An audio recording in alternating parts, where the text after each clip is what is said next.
Hi, I'm Jarrett Murphy, and this is 112BK. Coming up, stormwater and wastewater competing for space in a crowded city sewer system. We'll hear from an advocate about making room. Once these plans are completed in 10 to 20 years' time, they will still leave a lot of raw sewage going into our waterways every year. And if sea levels do rise in the face of climate change and the storms do intensify, we're going to have more overflows, and we won't have yet addressed the problem.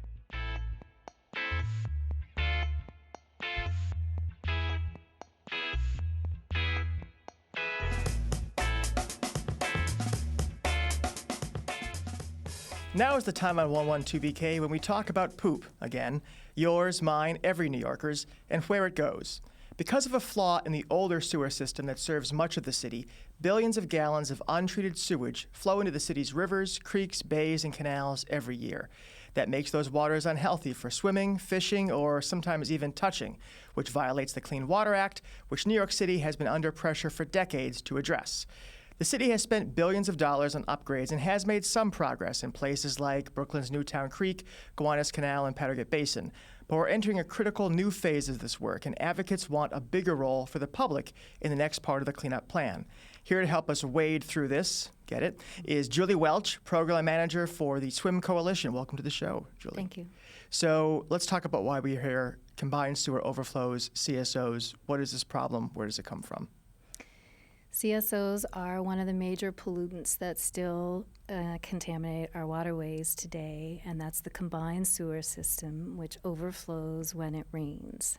And the system is inundated by the sewage that comes from our homes, buildings, offices, and from the stormwater that runs through the streets. It all goes to the same pipe, right, which normally works okay, but when there's a lot of rain, it's too much for the plants to take. The system is inundated, and at that time, the city has two choices. They can either let it go out into the waterways, which has traditionally been the practice across the world. That's been the system that we've all inherited, or let it back up. We certainly don't want it backing up into our homes. So it's released into the waterways where it is not treated, and we then have contaminants that cause the waters to be unsafe to touch, as you said, at times, especially after a heavy rain. How common is this among other big U.S. cities? Do most of them have a similar system? Yes. Combined sewer systems were the norm, and releasing sewage directly into our waterways was the practice at a certain point in history. And now we've inherited that system and are evolving beyond it, certainly, and looking at other ways to deal with our wastewater. That is what DEP, the Department of Environmental Protection, does now for the city of New York. Let's talk about what impact the overflows have on the waterways. So they release this sewage. It contains everything that's in sewage. And that does what exactly? It causes low oxygen in the waterways, which impacts the ecosystem and all the habitats that live within the waterway, but it also makes it unsafe to fish in, certainly to wade into and to swim into. And the sources are stormwater and this combined sewer overflow. And so stormwater is contaminated by fuel and all of the things that it picks up along the way on the streets. And as we said, the sewage is contaminated with our waste. And so these waterways are places, especially the smaller tributaries around the city, where people are fishing for their food, for their dinner. And the fish can be contaminated, for one thing, and that causes a health problem. In some cases, they're fishing and selling the fish to restaurants. Do you know if people have gotten sick from that? You do see folks fishing in places where you might not fish. Right. Do we know if people have gotten sick? Yes, there have been instances that have been reported, and the city has now made a great effort to get signage out along these areas where they know people are typically fishing. We've talked to fishermen in the past around Coney Island and other places and said, are you aware of this and what's happening? And they are. They haven't gotten sick yet, so they're not quite right. fully going to stop their practice. But and the signs say, don't fish or don't eat too much of the fish. What's the don't fish period. And don't swim, especially right after a rainstorm. Now, fishable and swimmable are the goals that are associated with the Federal Clean Water Act passed during the 70s. Right. And are those the realistic goals for our city waterways? They are a certain set of criteria that we would like to meet, that the Federal Clean Water Act says every city needs to meet. They are achievable. Over time, we can get there. We have to have policies in place and we have to have infrastructure in place in order to be able to accomplish those goals. But yes, I think it is. And in fact, New York City has done a great job in meeting that criteria in the recreational season in some waters, in the larger waterways. It's really the smaller tributaries that we need to address at this point. And how has the city accomplished what it's done thus far? I think by upgrading the antiquated system that they have inherited and trying to capture more of the combined sewer overflow through green infrastructure, which captures the stormwater runoff before it gets into the system and thereby lessens the impact on it. Green infrastructure in the public right-of-way is what they've implemented so far, and those are in the form of rain gardens, sometimes they're called bioswales, which capture the stormwater and hold it for a period of time and allow it to infiltrate back into groundwater system and or slowly trickle into the sewer system. Right, if you slow things down enough, then the treatment plants have enough time to catch up and process it normally.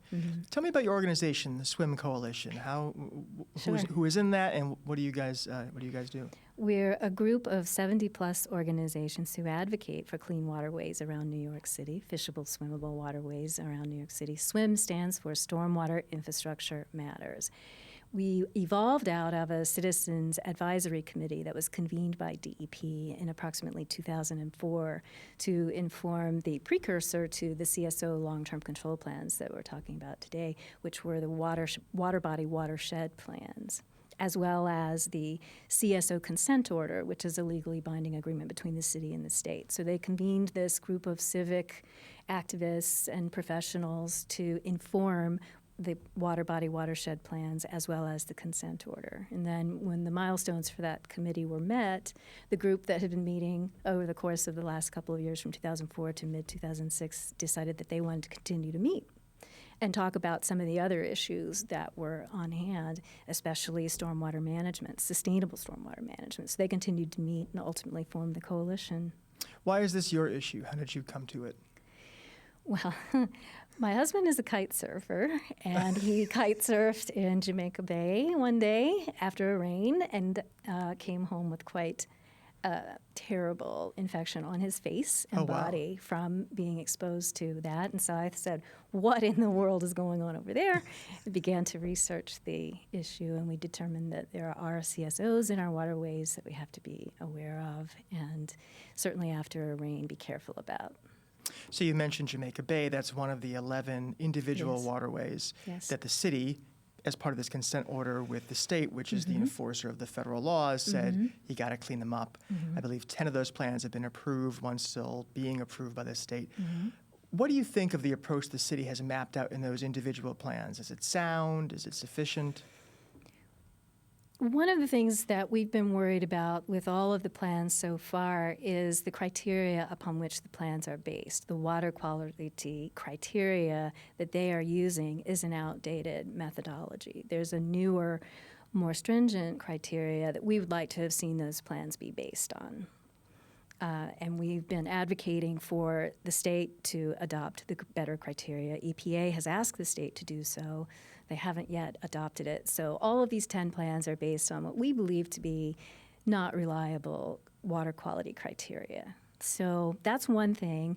Each of the plans is very complex, and the city has taken great care to really look deeply into each of the waterways and their intricate systems to try and capture as much CSO volume as they can in most cases. We would, of course, like to see them capture more volume.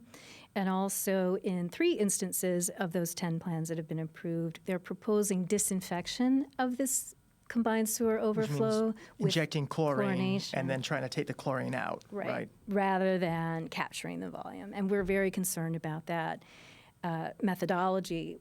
In our minds, it's still untested, and we haven't actually tested it in real time in those waterways to see how it's going to impact those systems. And so we're very worried about that. We've been in great and productive conversations with DEP about that, and we hope that in the phase after they've designed the disinfection facilities, they'll start to test carefully and monitor what the amounts are of chlorine that they're going to use. We'd rather they didn't do it at all and to find other solutions, but those are concerns. So two of the Brooklyn waterways that are affected, Newtown and Gowanus, Yes. obviously they also have Superfund activity there. It's a complex issue. But we hear that Gowanus is getting cleaner. Is that because of efforts to reduce CSOs? And what more is planned for those water bodies?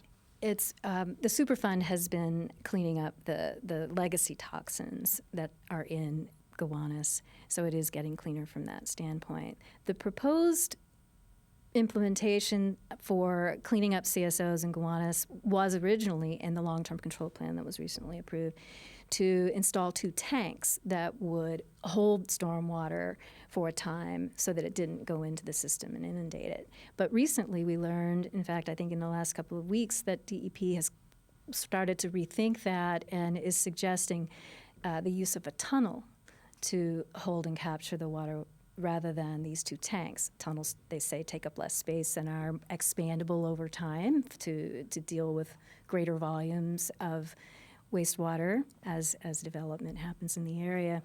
We're still learning about the pros and cons of the tunnels versus the tanks and are going to talk carefully with DEP about that.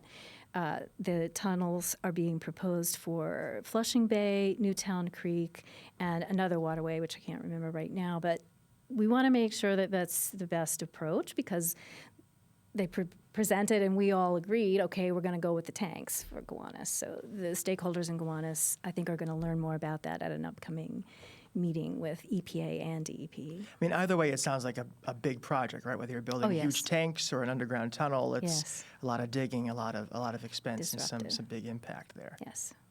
So you mentioned volume, and I'm curious. You have the city's population growing, obviously some development in these particular areas. People are using less water, but we also have climate change occurring. And I'm curious, when you look at the impacts of all those different trends, do we think we'll be seeing more pressure on the system in coming years? What do you think the future looks like? I think we can count on more intense storms and more frequent storms that will cause this inundation of the system and potentially even flooding in some of these lower-lying areas. And in these intense storms, we have this, what they call a cloud burst, basically, just an inundation of rainfall into the system that is going to definitely put pressure on it. And also, it knocks the power out. And when the power gets knocked out, the wastewater treatment plants, the gates don't work anymore. I think during Sandy there was an event where some massive amount was released because of a power failure at one of the plants. So we have that to consider too. And so I know that DEP is assessing each and every one of the wastewater treatment plants all along the waterway, of course, for their resilience in the face of these more stringent and intense storms. So they're looking at it. I think there's a lot we need to do in the next couple of decades to get ready. So, what do you think is not being addressed that we need to get prepared for? What should we be worrying about?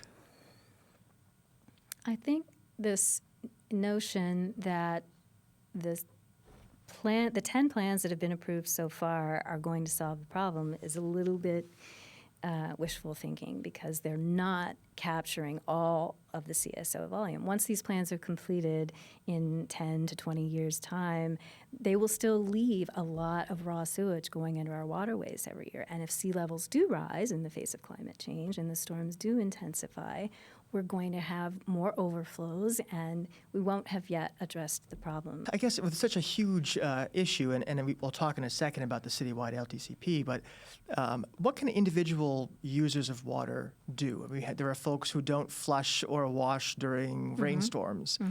Is that something that makes a difference? Are there ways that we should be monitoring our own usage? What do you suggest? Yes, definitely. I think that's one way that individuals in their home can look outside, see that it's raining, and decide not to do 26 loads of laundry that day because that will inundate the system if all of us are doing laundry on a rainy day. There are some pilot programs in neighborhoods near waterways where folks are not showering or certainly shortening their showers, not doing laundry, not running the dishwasher during a heavy rain. And the city is studying the impact of that. And if we then scaled that up and everybody was aware, okay, it's a rainy day, we have to wait 24 hours before we use a lot of water, that will make a difference. And that's something certainly that individuals can easily do at home. And that's one way to address the matter. I think we're going to have to look at really large-scale green infrastructure and gray infrastructure projects going forward to really fully address the problem. So speaking of scale, the big to-do item on the DEP's and the city's list when it comes to these projects is this citywide long-term control plan. We've been talking about individual waterways from Bronx River to Gowanus Canal, and in between, this would be covering the whole waterway that connects all the city together, the thread that holds New York City together. What are you looking for in that plan? And in particular, what role do you want the public to have in shaping it? Yes, the citywide open waters plan is going to impact every borough in New York City. It's going to be a plan that addresses the New York Harbor, the East River, the Harlem River, the Hudson River, Arthur Kill, Van Kull, and the western portion of Long Island Sound. So it's a very complex plan. The city has twice requested an extension on the delivery of the plan because it is so complex and there's so much intricate work that they have to do. They're underway with it now.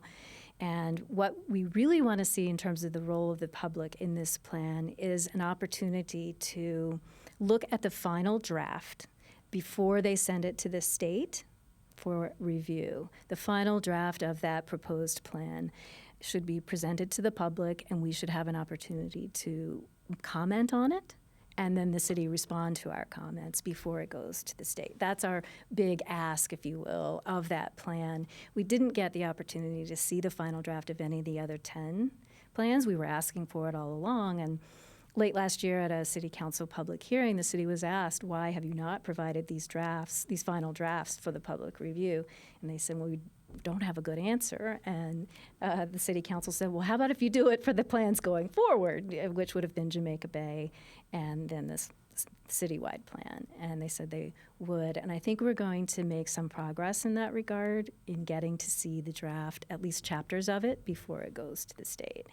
Because the city, we are the feet on the ground. We are in these waterways and next to them all the time, and we can provide vital information to the city about the state of the waterways that they're making plans for.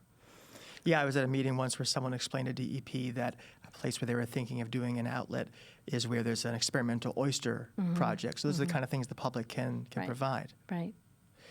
Talk about the other part of the system, just very briefly. CSOs are part of the problem that pollutes, but stormwater, as you mentioned, is big too, and the city has a new plan for dealing with that. Is that that's also a very ambitious plan? Do you think it will be effective? Yes, I do. That is a big part of the equation. For the pollution in the waterways, it comes from the combined sewer system, and it comes also from the municipal separate storm sewer system, which is MS4, called MS4. For people in the know. And they have just developed a stormwater management plan for that system. It's robust. The public input was robust also. We were very happy with the public process for that plan.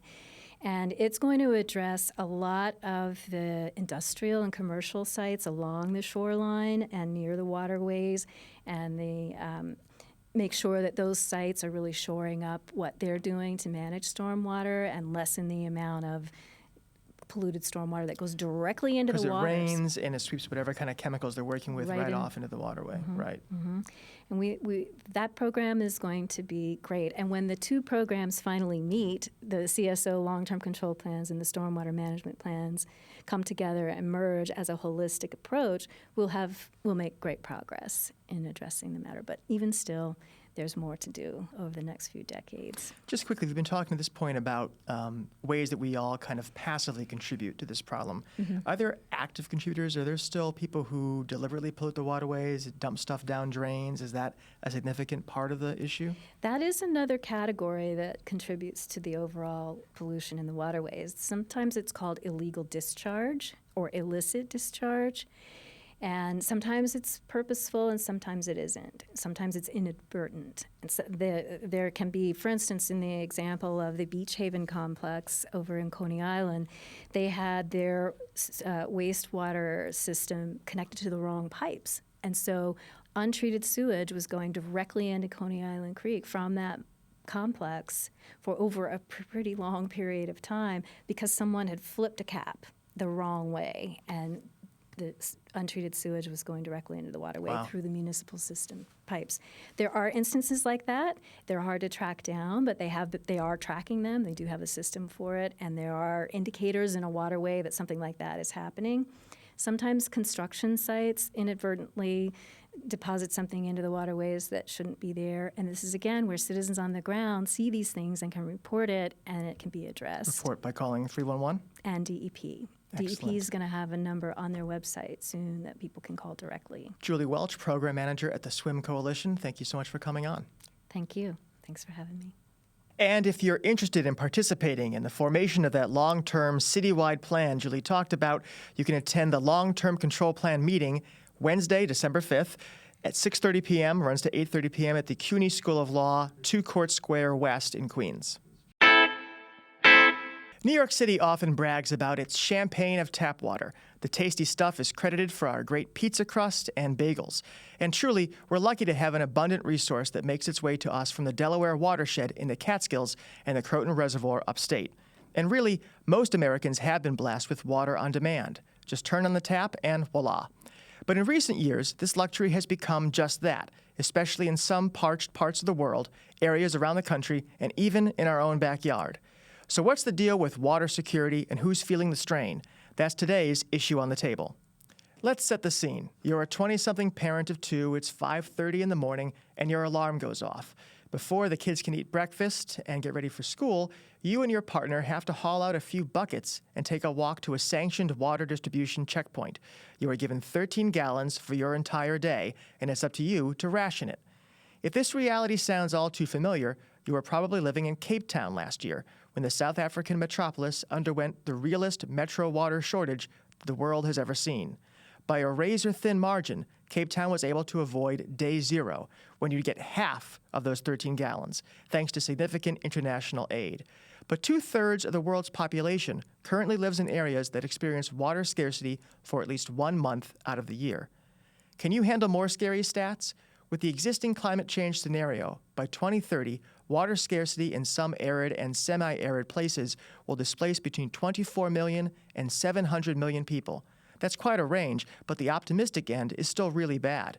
There will be about 1 billion more mouths to feed worldwide by 2025, and global agriculture alone will require another 1 trillion cubic meters of water per year, equal to the annual flow of 20 Niles or 100 Colorado rivers.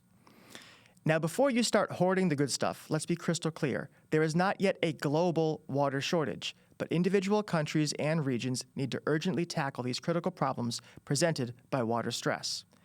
Shortage or no, people in NYCHA housing have been vocal in demanding answers after several buildings experienced water shutoffs all last weekend, with no warning or explanation. And we know from experience it's subsidized housing in underserved communities who are going to be our canary in the coal mine as this issue starts rearing its head in New York. So what are some folks doing about it? At the very least, folks at WeTap, a crowdsourcing mapping app, are making sure that potable water is available to everyone. WeTap makes public water fountains easy to find. In New York City alone, we have nearly 3,100 of them, and helps people add new ones to the public database. Valuing tap water, both the quality and access, is an important step toward ensuring our water remains safe, tasty, and protected. That's the show for today. Mackenzie Fagan will be back tomorrow with a great show in store. Hope you can tune in.